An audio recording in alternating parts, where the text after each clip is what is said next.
que Ecuador no es el lugar con más contagios, es Guayaquil.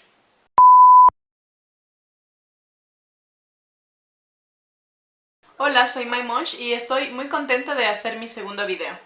Voy a actualizar la situación de Ecuador, que es mi país natal y también el lugar desde donde estoy viviendo la pandemia. Hasta el sábado 28 de marzo se registraron en Ecuador 1.835 casos de coronavirus. Ecuador es el segundo país en Latinoamérica con más contagios después de Brasil, que registra 3.500 infectados. A nivel global, ocupamos el puesto número 29 en la lista de contagiados después de Luxemburgo. Es preocupante que estemos después de Brasil, ya que Ecuador es 10 veces más pequeño. Por lo que quiero analizar las razones para que Ecuador sea el lugar con más contagios per cápita de la región. Como dije en mi anterior video, las medidas que tomó el gobierno a nivel nacional fueron un toque de queda en la madrugada. El estado de excepción fue declarado desde la primera semana de cuarentena, restringiendo la movilidad a nivel nacional. El gobierno comunicó un listado de laboratorios privados en donde las personas con sospechas de coronavirus podrían ir a hacerse las pruebas, garantizando la gratuidad para las poblaciones vulnerables. Y el organismo de salud pública se preparó para darle frente al virus. Desde el 24 de marzo el toque de queda se extendió, empezando desde las 2 de la tarde. También se plantearon sanciones para las personas que, a pesar de las medidas, salieran de sus casas. Multas desde $100 hasta un salario mínimo ecuatoriano, que son $400. Y para reincidentes, pena privativa de la libertad. Voy a empezar este análisis con la situación del lugar con más contagios en Ecuador, que es la provincia del Guayas. Guayas está ubicado en la costa del Pacífico, considerado un lugar importante para la economía nacional, ya que aquí se ubica el principal puerto internacional. Es importante mencionar que en Guayaquil, desde los años 90, tienen alcaldes y alcaldesas del mismo partido político, quienes llaman a su modelo de gobierno el modelo exitoso. Este modelo siempre ha sido cuestionado, ya que en Guayaquil la brecha de desigualdad es muy evidente, habiendo barrios marginalizados que ni siquiera tienen acceso al agua potable, contrastando con barrios residenciales muy lujosos. La desigualdad persiste en no hacer mayor inversión a la salud pública ni a la educación. Modelo de gobierno que para mí alimenta el ciclo de la pobreza, ya que no garantiza una vida digna para la población, o por lo menos para una parte de ella. Y este modelo exitoso, como dicen sus gobernantes, ha estado en Guayaquil, la capital del Guayas, durante 30 años. Entonces, este ciclo está bien afianzado. Cuando la pandemia fue declarada, en Guayaquil no se dispuso ningún comunicado oficial. La primera acción del gobierno de Guayaquil fue impedir el ingreso y el aterrizaje de un avión que venía solamente con su tripulación, con el fin de llevar a extranjeros de vuelta a su país. Se bloquearon las pistas de aterrizaje con camionetas. Al día siguiente de esta decisión, se anuncia el contagio de coronavirus de la alcaldesa de Guayaquil, mientras la información falsa circulaba en las redes, ya que personajes que salen o que salieron en la televisión nacional, residentes de Guayaquil, compartieron en sus redes sociales mensajes y videos alentando a la gente que salga de sus casas porque el coronavirus no era nada de qué preocuparse. El pánico social fue creciendo, al igual que los casos de coronavirus. La desigualdad persiste en Guayaquil, incluso en cómo la fuerza pública maneja a los ciudadanos que incumplen el toque de queda. Se viralizaron videos en donde militares cortan el cabello a un hombre. También videos de que la fuerza pública golpea a ciudadanos con cinturones o con una especie de látigo a las personas que estaban afuera de sus casas en la hora del toque de queda. Esto en los barrios marginalizados de Guayaquil. Mientras que a 13 kilómetros de Guayaquil, el mismo día en San Borondón, donde existen ya 100 casos de COVID-19, escoltaron de vuelta a sus casas a personas que salieron a jugar golf. Y estas prácticas violentas, que están fuera de lo dispuesto para los infractores, no es una práctica nueva en Guayaquil, de hecho tiene un nombre.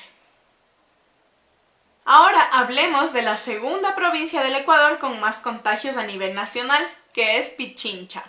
Ubicada en la sierra, hasta el momento registra 171 casos de coronavirus. Podemos ver que es contrastante el número entre Guayaquil y Pichincha. En Pichincha, la mayoría de casos están registrados en la capital, la ciudad de Quito.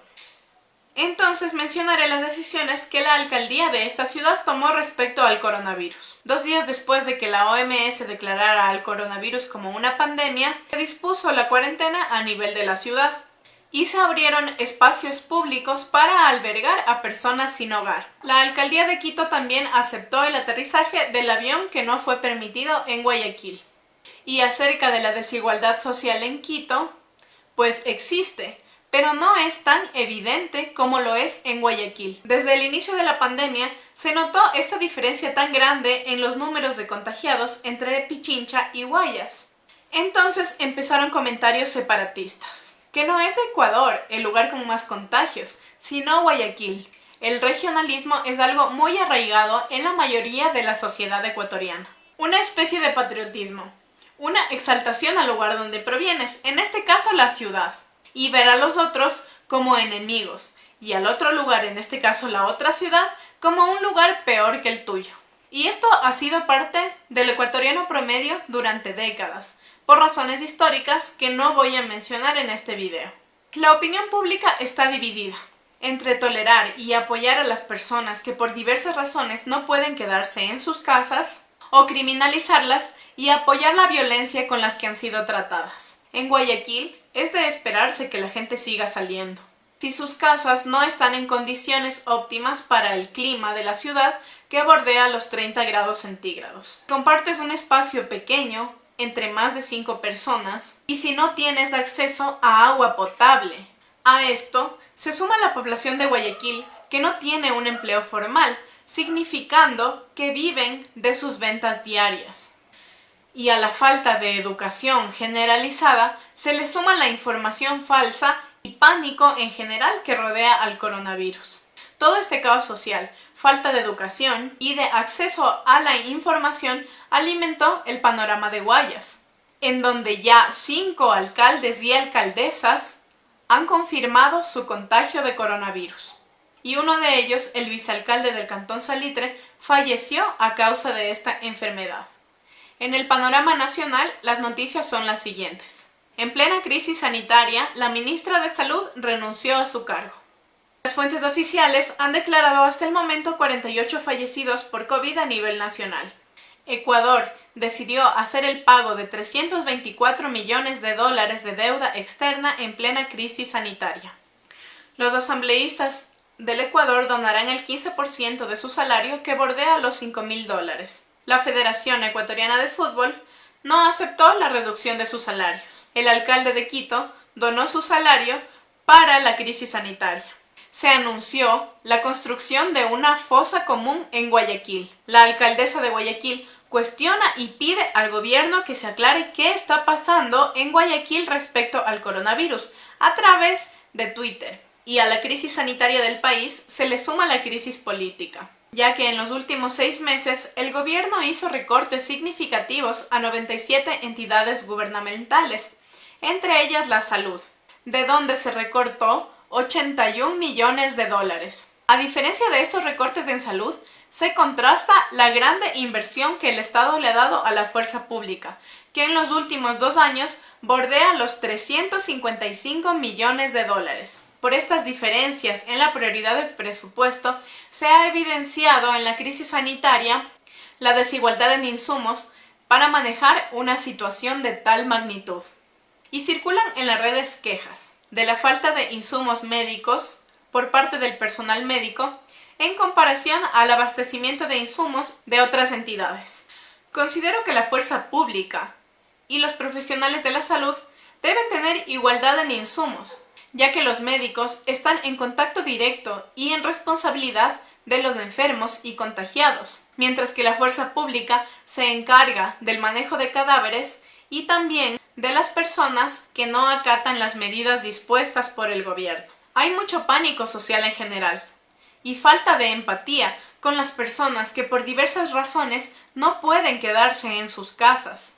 En estas situaciones de tensión se evidencia la realidad del país, el desprecio regionalista, pero sobre todo el rechazo, odio y discriminación hacia las personas que viven en la marginalidad. Y es verdad que los infractores deben ser sancionados, pero los malos tratos que ya están siendo investigados son preocupantes. En una situación tan crítica como la emergencia sanitaria provocada por el coronavirus, ha salido a flote el pensamiento colectivo ecuatoriano, regionalista y despectivo. Evidencia también cómo modelos exitosos de gobierno, además de dejarnos sin educación y sin salud, nos quitan la empatía y nos dejan desprevenidos para afrontar de manera eficaz una situación tan grave como una pandemia.